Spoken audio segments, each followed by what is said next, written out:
keyakinan bahwa pencap yang ada saat ini itu duduk sesuai dengan pencap-pencapnya, agar memang kita tahu mana pencap mana, sehingga kita memudahkan kita untuk melihat siapa yang harus memberikan suara dari pencap mana. Samarinda selesai, sekarang kita di pencap Kukar. Satu, Imon hadir. Untuk melanjutkan pleno 4 ini, panitia tata tertib tata tertib pemilihan.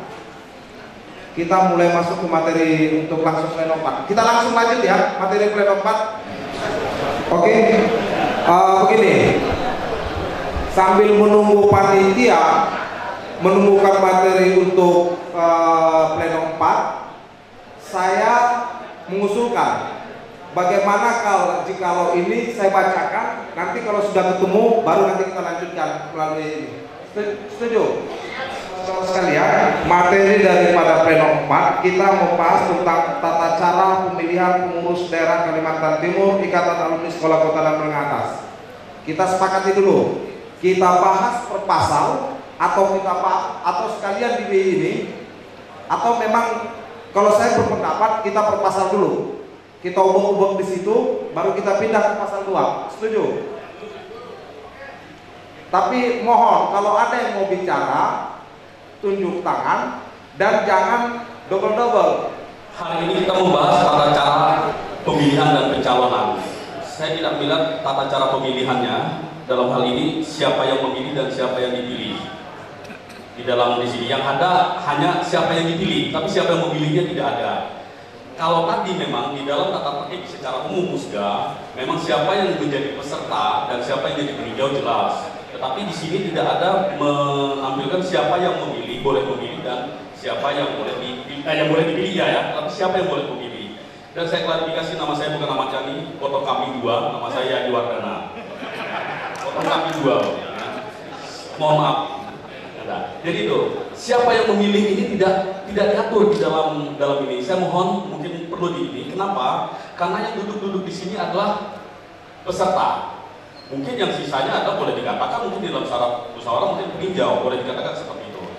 Peserta dan peninjau boleh, tetapi kategori peserta dan peninjau itu tidak disebutkan salah satunya saya. Saya tidak masuk di dalam persyaratan pemilihan di sini, tidak masuk.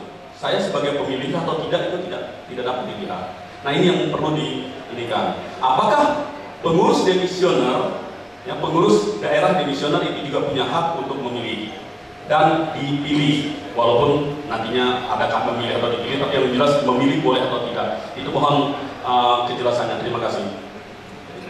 Dari Samarinda. Pasal 1 ayat 2. Poin B atau poin C diusulkan oleh pengurus cabang sebagai calon kandidat yang akan dipilih agar mendapatkan satu usungan. Di sini kita lihat diusulkan oleh pengurus cabang. Itu sama halnya dirinya sendiri menunjuk dirinya sendiri. Maka di sini kami sarankan agar calon ini qualified, maka minimal mendapat dua dukungan, baik kepada cabang dia sendiri maupun dari pengurus cabang lainnya. Demikian, terima kasih. Artinya ketika tadi dikatakan ada surat mandat, saya ada tadi baca ada surat permintaan dari panitia untuk menyampaikan tentang kuota. Dia menyampaikan tentang kuota dan pencap agar memberikan balon, menyebutkan balon. Jadi menurut saya itu adalah kaitannya, itu tidak berdiri sendiri dan ada kaitannya dengan yang sekarang sedang kita jalani. Tidak ada yang berdiri sendiri. Kalau itu berdiri sendiri, tidak ada hubungannya dengan musda ini. Alangkah naiknya itu keluar, bisa itu keluar surat. Itu yang mau saya katakan. Jadi saya kira kalau ada pertanyaan siapa yang memilih, jelas tadi kita panggil dari masing-masing pencap dan kita sebutkan mereka lah yang mendapat mandat. yang berhak untuk melakukan pemilihan. Kemudian di surat panitia juga ada saya baca menyarankan, bukan mengharuskan, mewajibkan, tapi dia katakan menyarankan agar masing-masing pengcap memberikan nama bakal calon. Artinya kalau saya katakan surat itu tidak berdiri sendiri, ada kaitannya dengan musda kita hari ini. Saya kira itu jawaban dari saya. Kalau ada yang menambahkan untuk menjawab itu, kita tunggu dulu, kita ini dulu, jangan dulu menambah. Tapi saya minta satu bantuan untuk menjawab permasalahan itu. Verifikasi setiap hal sampai detailnya. Pada prinsipnya di awal sudah kami ingatkan semua panitia sama-sama bahwa jangan sampai ada yang tercerai dan semua harus sesuai dengan prosedur. Itu kita ingatkan. Jangan ada tercerai hak-haknya dan panitia memberikan argumen ke kami yang kami anggap memang bisa valid.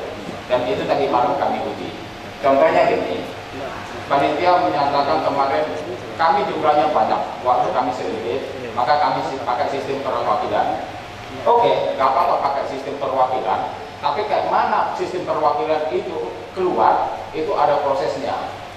Dan oleh panitia dijawabkan bahwa ini perwakilannya pakai kesepakatan dari Pemcap, jadi bukan pengurus atau panitia yang menetapkan perwakilannya.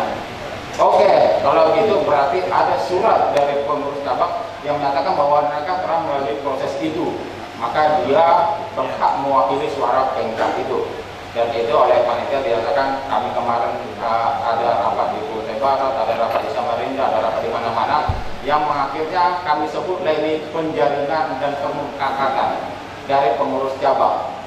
Nah, terkait dengan di mana sih posisi peserta yang dianggap itu, sebenarnya tadi kami juga akan bahas, kami sebutkan mau kami mendirikan satu pasal sendiri mengenai siapa persyaratan peserta itu, tapi oleh panitia juga sudah menjawab bahwa itu sudah dimasukkan di dalam ayat 2, pasal 2 ayat 8. Jadi disebutkan di ayat 8 itu peserta muda memiliki hak suara merupakan perwakilan dari pemilih yang ditentukan berdasarkan jumlah anggotanya. Dia mewakili perwakilan sebagaimana disebutkan di tadi yang di pertama tadi, dia perwakilan, itulah komposisi pesertanya.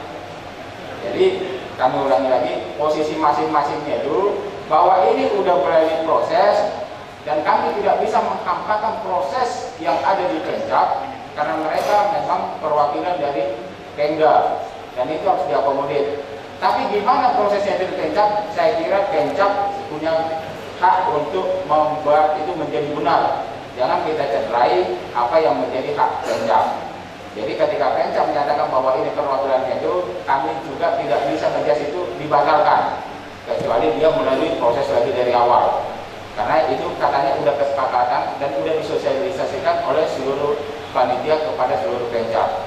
Jadi saya kira mengenai peserta ini udah baik proses dan ini yang kami harapkan memang prosesnya benar untuk mendapatkan ini. Nah itu yang pertama. Kemudian apa lagi? Peserta ya. Itu yang bisa kami jelaskan bahwa intinya sama kami peserta yang sini melakukan perwakilan dan mengakomodir semua apa yang disuarakan Pemcap dan apa yang disuarakan Pemda. Saya kira demikian, mungkin bisa ya kemudian atau ada yang lain silakan. Terima kasih. Kita apa yang disampaikan oleh Sekjen benar, tidak ada yang salah. Apa yang disampaikan pimpinan sidang juga benar, tidak ada yang salah karena ada pengurus cabang. Yang saya tanyakan adalah pengurus daerah. Apakah pengurus daerah juga punya hak untuk memilih? Itu pertanyaannya, bukan pengurus cabang. Kalau pengurus cabang sudah dengan mandat. Kalau pengurus daerah bagaimana? Kan begitu. Jangan sampai nantinya, mohon maaf sekali lagi Pak Sekjen, bahwa undang-undang tertinggi di dalam rumah tangga organisasi itu adalah ADART.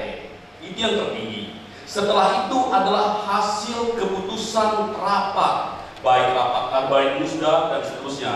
Dan yang tertinggi pada hari ini adalah pembahasan tata tertib. Boleh saja tata tertib kita rubah sesuai kesepakatan bersama, ya kan begitu. Karena di tata tertib tidak ada, saya hanya mengingatkan bahwa Pemda itu jangan ditinggal dong.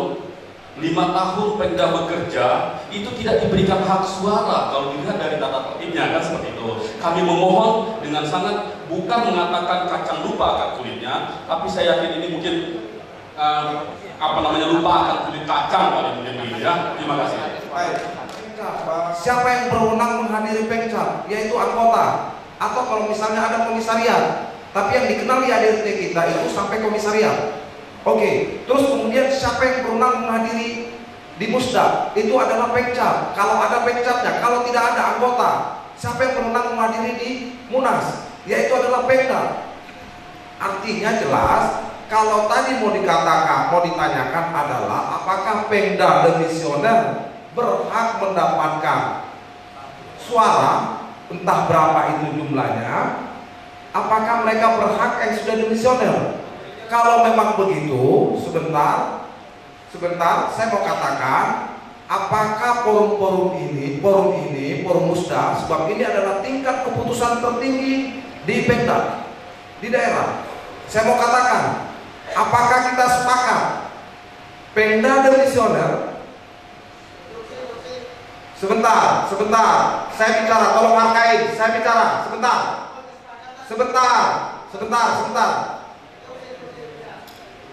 Anda belum saya persilakan. Tertib. Saya mau bilang di sini, apakah memang Pemda demisioner kita mau kasihkan suara?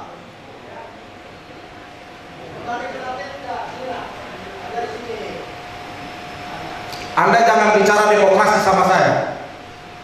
Anda jangan ngajarin saya. Saya pimpinan sidang, saya berwenang, saya punya otoritas di sini. Kita bermusyawarah. Sekarang begini, supaya menghargai, ini kita berdemokrasi, supaya menghargai apa yang disampaikan sama saudara Yani Wardana, maaf. Apakah Pemda yang ketua Pemda, saya mau minta ketua Pemda aja. Ketua Pemda mana nih? Tolong berdiri. Ketua Pemda, tolong berdiri. Setuju nggak Pemda demisioner diberikan hak suara? Setuju? Berapa jumlah suara? 1. Kalau begitu, kewenangan itu 1 berarti ada di ketua ya? Untuk Pemda berarti perwakilannya atau ketua ya? 1 suara.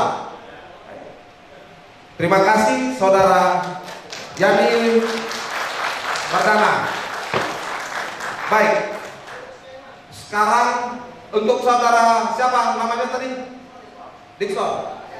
Desmond, sampaikan. Mungkin pimpinan presidium belum membaca tata tertib bab 2 pasal 7. Jadi kita tidak usah lagi membahas 7 dan 7. Kita ikuti tata tertib bahwa Dewan Pertimbangan Daerah berhak mendapatkan suara. Dan di buku ini sudah jelas suaranya 1. Saya ingin mengatakan kepada pimpinan presidium bahwa saudara kakak bulan tercinta kurang membaca. Jadi tolong memimpin harus tahu aturan. Tolong itu ya, sekali lagi. Jadi kita tidak berkelompok, ada aturannya. Makanya dari awal kita bahas tata tertib itu sempurna. Bukan lanjut setiap ada masalah pusing. Cukup. Terima kasih. Mudah-mudahan pusingnya ada lanjut. Daripada Pemda.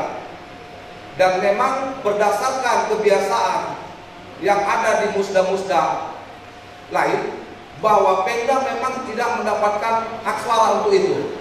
Tapi kita lihat dinamika juga bahwa di Kalimantan Timur ini berdasarkan kesepakatan para ketua Pemcap mengizinkan itu. Ini saya dapat berkas, tidak ada. 1, kedua yang mau saya katakan, di tata cara pemilihan kita belum membahas pasal 2. Sebentar. Baik, silakan terakhir ya, Kang Eko. Jadi jangan salahkan presidium. 1. Kemudian ada kelalaian komisioner tidak mempunyai hak. Itu bukan salah presidium, kesalahan panitia, termasuk saya. Oke? Sekarang saya jangan dulu, jangan membunuh suasana.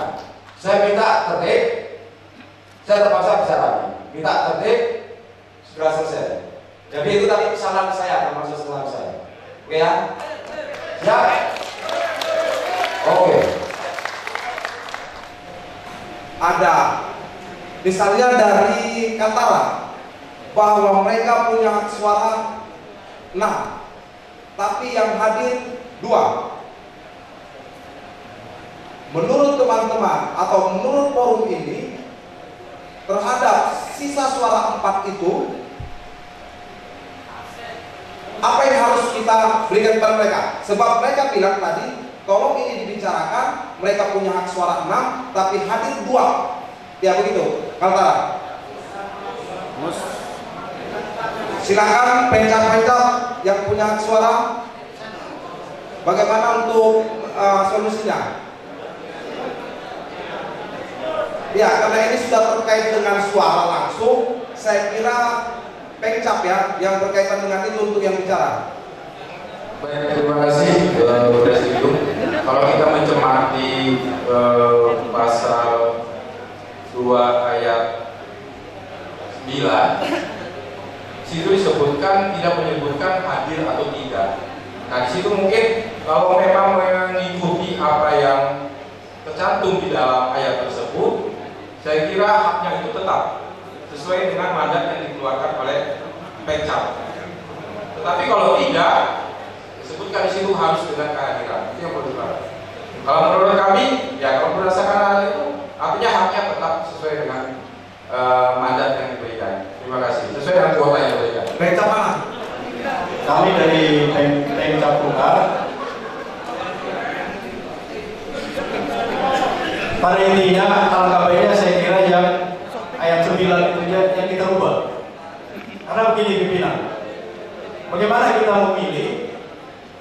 Dia ada hak suara 6 tapi hadirnya cuma 2. Yang 4 ini siapa yang memilih nantinya? Dan lagi untuk keterwakilan belum tentu juga suara itu sama dengan orang yang mewakili.